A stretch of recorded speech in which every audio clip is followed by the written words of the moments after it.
Amit and Betty work at the Algebra Inn, a restaurant known for its complicated contracts. Amit's contract says that he gets paid a dollar amount equal to twice the sum of Amit's hours and 2 times Betty's hours, plus 1/2 of Betty's hours squared, plus 2 times the sum of Amit's hours and 3 times Betty's hours. Write an equation for the amount of dollars Amit gets paid. Whew!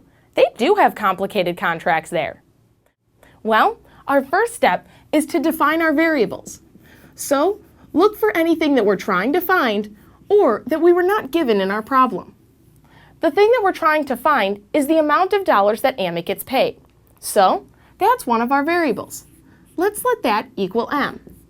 M will be the total amount of money Amit gets paid.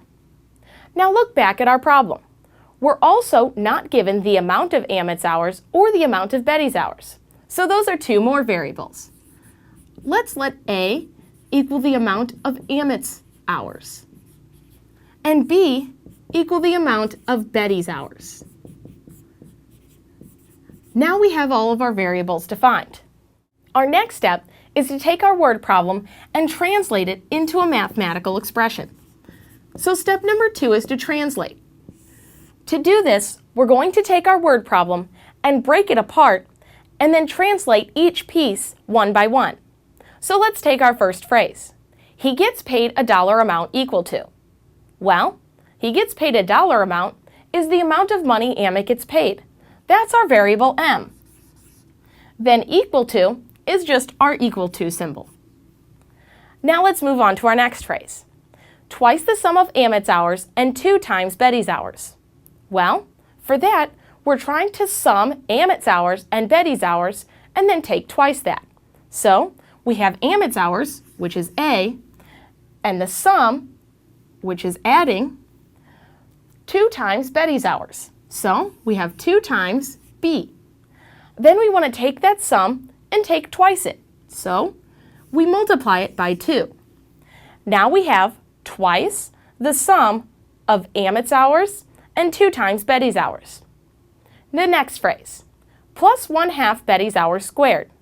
Well, for that, we take Betty's hours, B, and square them, then take 1/2 of them. Since there's a plus at the beginning of the phrase, we're performing addition. Now our last phrase, plus 2 times the sum of Amit's hours and 3 times Betty's hours. Well, that phrase is very similar to the one that got us this expression. We're summing Amit's and Betty's hours, then taking twice that. So we want to take Amit's hours, which is A, plus 3 times Betty's hours, or 3B. Then we want to take 2 times that sum. So we multiply it by 2. So we have 2 times the sum of Amit's plus 3 times Betty's hours. There's a plus at the beginning, so we're performing addition. Now for our last step. Our last step is to combine or put all of these separate phrases together into one big equation. Well, since we wrote it out as one big line while we were translating it, we got ourselves the equation that we needed. Our equation for the amount of dollars Amit gets paid is M equals 2 times the quantity A plus 2B plus 1/2 B squared plus 2 times the quantity A plus 3B.